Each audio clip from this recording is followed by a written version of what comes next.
I'm still goodness and Yefio Odosen, a mom, a wife, and a businesswoman as well.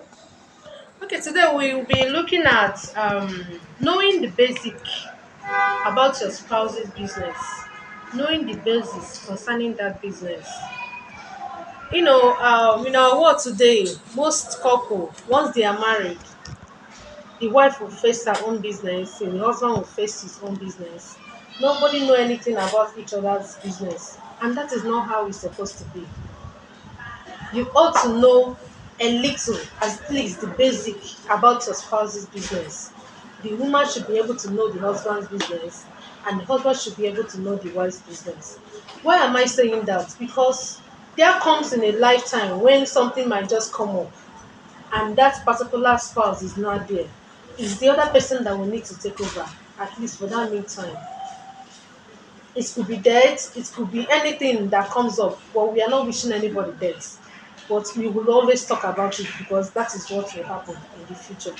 Everybody here on earth will die one day. So we need to also use it as an example. What if something happens to your spouse? What will happen to his business? What will happen to her business? Are you going to leave the business for an outsider to handle at that very moment? So are you going to leave it for someone that you don't know, someone you don't know much about to handle that business? That is one thing you need to ask yourself. Why do I say so?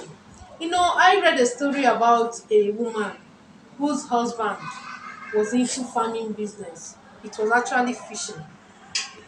So he has so many points that the man was doing very well, very, very well. He built house and all that. They were living very, very well through that business because it was a lucrative business. So the man was actually doing well in that business. And one thing led to the other. The man had a sudden accident. And because of that, he died in the process. And the whole thing was just stand still. And the funny aspect of it is that the wife didn't know anything concerning that business. Anything pond. She doesn't know anything about that pond. She doesn't know anything about that fishing business. So everything was just standstill. What happened next?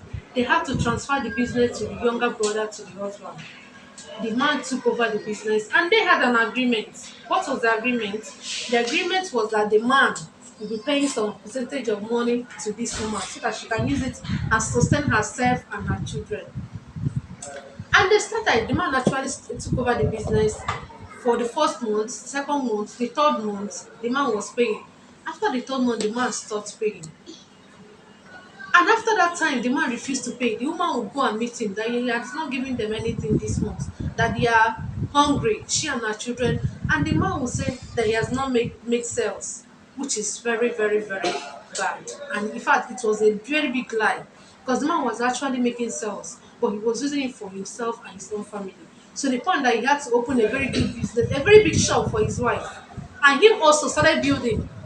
And all these things we are coming from that same business he said that he's not making sales. When people will gather each morning to pack fishes, he will say, and yet he's saying he's not making sales. So this woman was suffering. This thing happened for over a year plus. This woman was suffering.